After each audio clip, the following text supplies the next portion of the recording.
Alex Belou, on a entendu des réactions dans la circulation. Je pense que ça vient conforter un peu ce que vous disiez, mais je pense que ça peut encore vous amener à nous amener d'autres arguments, d'autres raisons.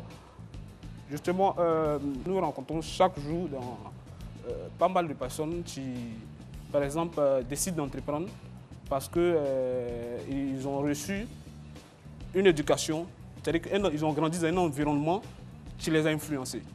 Ça peut être une raison. Quelqu'un peut décider aussi d'entreprendre parce qu'il a peut-être reçu un héritage, une fortune, et il décide de travailler à son propre compte. Et quelqu'un peut décider encore d'entreprendre parce que lui, il veut bâtir un empire. C'est ça. Voilà. Donc, plusieurs motivations qui peuvent pousser quelqu'un à pouvoir entreprendre. Mais dans tout ça, ce qu'on doit retenir, entreprendre, ça nécessite beaucoup d'énergie, beaucoup de risques. C'est un énorme risque, c'est beaucoup d'engagement. Et donc, faut beaucoup travailler. Alors, nombreux jeunes se mettent aujourd'hui donc ensemble, créer leur entreprise, ils connaissent les mêmes problèmes. Alors que là où certains ont échoué, d'autres réussissent. Voilà, là où d'autres réussissent, certains échouent. Quel commentaire cela vous inspire? Oui, justement, c'est là que le bas blesse. Aujourd'hui, ce à quoi on doit arriver, c'est de passer par la formation. Il faut apprendre. Il faut apprendre et il faut se faire accompagner. Et il y a beaucoup de structures aujourd'hui sur la place qui essaient de faire cela. Et nous devons de plus en plus encourager cela. Pour dire quoi? Il faut se former et il faut apprendre pour parvenir à réussir. C'est ça. Très bien. Chers amis, poursuivons nos échanges. Vous avez une idée et un projet d'entreprise selon ce que vous avez en tête. Je veux dire, la seule ombre noire, c'est que vous n'avez pas de moyens. Est-ce que vous allez laisser le projet tomber ou alors vous allez continuer d'y croire? Oui, allez-y. Le fait d'entreprendre quelque chose sans fonds ne veut pas dire abandonner. Oui. Au contraire, si on constate qu'on n'a pas de fonds, on peut lancer des assos ou même aller voir des banques pour qu'on nous prête de l'argent afin de pouvoir réaliser nos rêves. Est-ce que vous pensez qu'aujourd'hui les banques sont flexibles? Les banques sont je veux dire, aussi généreuses que ça pour octroyer du crédit ou des crédits ou faire du financement à des jeunes qui, comme vous, sont là et qui ont peut-être d'autres ambitions aussi? Pour moi, ça dépend du projet que tu veux entreprendre. Si ton argument est pertinent et qu'ils constatent que ce projet peut aboutir, c'est-à-dire peut être à travers l'argent qu'ils vont te donner, tu peux développer quelque chose d'extraordinaire avec, on peut te le prêter. Mais s'ils voient que ton projet ne va aboutir à rien, vraiment, je ne pense pas qu'on pourra te laisser. D'accord, ok, oui.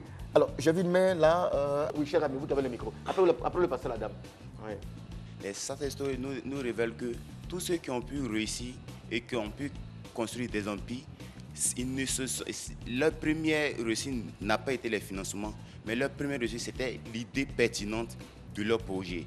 C'est tout, c'est-à-dire quand on met ensemble les agrégats qui nous permettent d'atteindre nos buts, le financement vient en dernière position. Parce que si tu as une motivation, le projet, c'est ce qui ne te permet pas de dormir. Quand j'ai une pensée, quand je vais me coucher, ça me donne la force.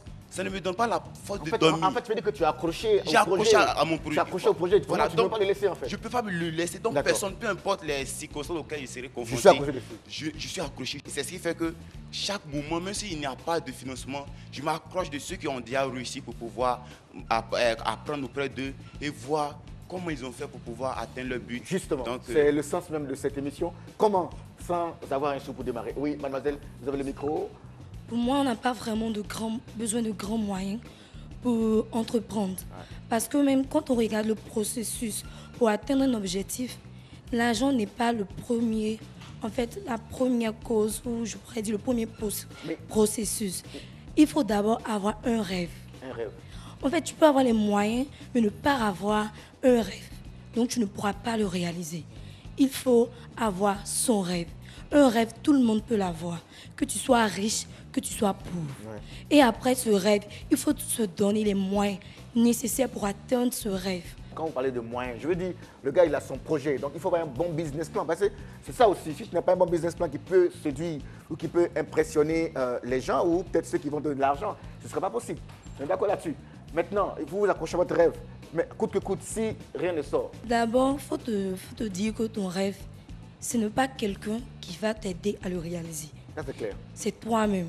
Donc, j'ai un rêve. Je me dis, qu'est-ce que je dois faire pour le réaliser? Je dois faire des sacrifices. Je dois vraiment me tuer à la tâche. C'est-à-dire que je dois faire fi de ce que l'on va penser de moi et aller au bout de mon rêve. Très bien. Alors, nous allons suivre notre dernier micro-trottoir. C'est donc ensemble sur la question de savoir comment entreprendre sans un sou. Élément de réponse.